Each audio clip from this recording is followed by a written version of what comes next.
I always thought betrayal would come like a thief, sudden, sharp, and shocking. Instead, mine arrived in a neatly ironed suit, across my parents' mahogany dining table, between bites of roast lamb and too sweet wine. "She's pregnant," my mother said, without looking up from her plate. "And it's your brother's. But we all make mistakes, and we need to move forward." My fork paused midair. And blinked.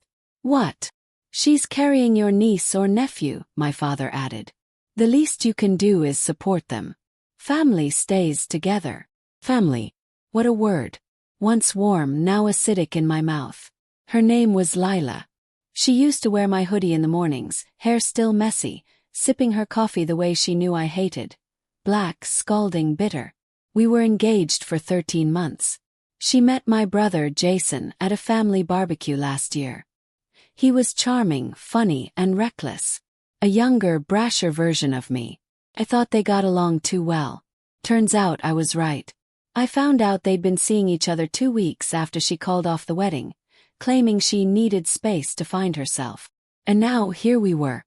"She's 4 months along," Jason said, trying for a sheepish smile. "We want to make it right." My hands were clenched under the table, nails digging into my palms. "Make it right," echoed. "With what?" "My money." My mother gave me that look, the one she used when I broke a vase at 10 years old. Disappointed. Unamused. "You earn more than your brother," she said plainly. "You were going to pay for a wedding anyway. And it would mean a lot to us if you helped." Lila wasn't even present. She didn't need to be. The betrayal was big enough to take up all the oxygen without her in the room. I stood slowly. "You want me to fund a wedding for my ex-fiancée, who cheated on me with my own brother, and now expects me to finance her happily ever after?" Jason looked down. My father cleared his throat. "We're trying to keep the family together," he said. "You're being childish." That's when something inside me snapped. Not loudly, not with anger, but a quiet, decisive break. Like a bone you didn't know was fractured until it healed the wrong way. Exhaled calm. "Fine," I said. "I'll pay for the wedding." My parents relaxed. Jason looked up, surprised but grateful. "Idiot." "But there are conditions," I added. They hesitated. "1," I said, raising a finger. "You will not ask me for anything else ever again." "2," I continued. "The venue will be the same one we had originally booked, for me and Lila." "The date too." Jason's face twitched. 3. I want full creative control. Invitations, theme, everything. My mother opened her mouth. My father nodded quickly. "Fine. Whatever it takes." "And 4.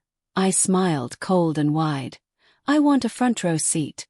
So I don't miss a single moment. The day of the wedding. White tulips. Lila hated them. A jazz band, not her preferred acoustic strings. Red velvet cake instead of vanilla. The invitations read, "Together in betrayal, united in farce. Jason and Lila tie the knot." But it was subtle enough not to raise too many eyebrows. The guests were confused. The vows were awkward. Jason sweated through his suit. Lila looked around like she expected someone to object. I didn't. I just smiled, raised my glass when the toasts began, and toasted to their perfect love. I walked out before the dancing started. I didn't need to stay any longer. My role was complete. 2 months later, friend called me. The pregnancy. Lila had miscarried before the wedding but never told anyone. She wanted the ring, the attention, the security. Jason found out. He moved in with a friend. My parents were heartbroken, for the wrong reasons, of course. And me. I took a long vacation. The kind with silence and sea spray. I didn't think about love or loyalty. I didn't need revenge. Already got it. All I had to do was let them destroy themselves, with a little financial push from me. After all, family comes first. I returned from my trip to the Maldives tanned, rested, and emotionally weightless for the first time in months. My phone had been off most of the time, deliberately. But the moment I stepped off the plane and turned it on, the voicemails came flooding in. From Jason. "Hey man. Can we talk?" From my mother. What did you do to the wedding? People are still talking. From Lila, of all people. I thought we could have a mature conversation. Please call me. I didn't call back. Instead, I walked into my penthouse, cracked open a bottle of scotch, and watched the skyline. They'd finally realized what I already knew. You can't build a house on quicksand, and Jason and Lila were knee-deep. 2 weeks later, Jason showed up at my door. Uninvited. He looked like hell. Bags under his eyes, tie undone, the smell of cheap cologne mixed with anxiety. She lied, he said. About everything. The pregnancy. Her job. Even her name isn't legally Lila. It's Eliza. I raised an eyebrow. You knocked up a woman you didn't even Google. He ignored that. She took money from Mom. Told her it was for nursery stuff, but she used it to put a deposit on a solo apartment. She's leaving. Said she needs space to process the trauma of being forced into a marriage. I sipped my drink and let the silence hum between us. She used me, he finally said, broken. I gave a slow, deliberate shrug. She used me first. You just made it easier for her. He sat down like he couldn't stand holding up his shame anymore. I was jealous of you, he muttered. I looked at him. Really looked. Jason was always the golden boy to our parents, but not to anyone else. In the real world he floundered. Lila was his shot at stealing something that wasn't his. He took it. And now here he was, begging for absolution from the man he'd betrayed. Do you want forgiveness? Yes. He looked up hopefully. I shook my head. You don't get that. What you get is time. To sit in the rubble you helped build. A month later, word spread through the family that Eliza, had left town. She drained what she could, sold the ring Jason bought, and disappeared. No one heard from her again. Jason moved in with our parents. My mother didn't speak to me for a while. My father gave me one of those half-hearted, "You were right," speeches that doubled as a request to move on. I told him I already had. Because I wasn't bitter. I was free. I started dating again, slowly, cautiously. And this time I wasn't looking for a perfect smile or shared Spotify playlists. I was looking for honesty. Meanwhile, I channeled the last of my anger into something productive. I wrote a book. Not about them, not directly, but about betrayal, family pressure, and the cost of silence. I titled it, "The Best Man Never Marries the Bride." Sold well. At a small bookstore signing, a young woman approached me. No makeup, no pretense. She held my book like it was made of glass. "Did all of this really happen?" she asked. Smiled. "Enough of it did." I paused. "And you still believe in love?" I thought of white tulips, of confetti on the floor, of my brother's trembling hands.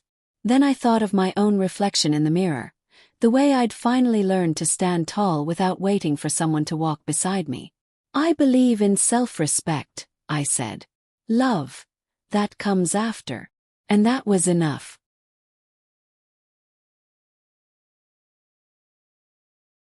The dust had long settled on the disaster that was Jason and Lila's shotgun wedding. My parents eventually stopped sending guilt-laced messages and learned to sit quietly with their own regrets. Jason had taken a job out of town. "A fresh start," he said in one of his rare texts. We both knew it was an escape. I didn't miss him. I was rebuilding not just emotionally but fully. I launched a consulting firm, Phoenix Strategies. Fitting name, given the ashes I'd walked through. The business picked up fast. Something about my calm demeanor and reputation for composure under fire attracted ambitious clients. But there was something else too, clarity. When your heart has been fractured by people you trusted most, you learn to see motives sharper than ever. Lies ring louder. Truth looks different.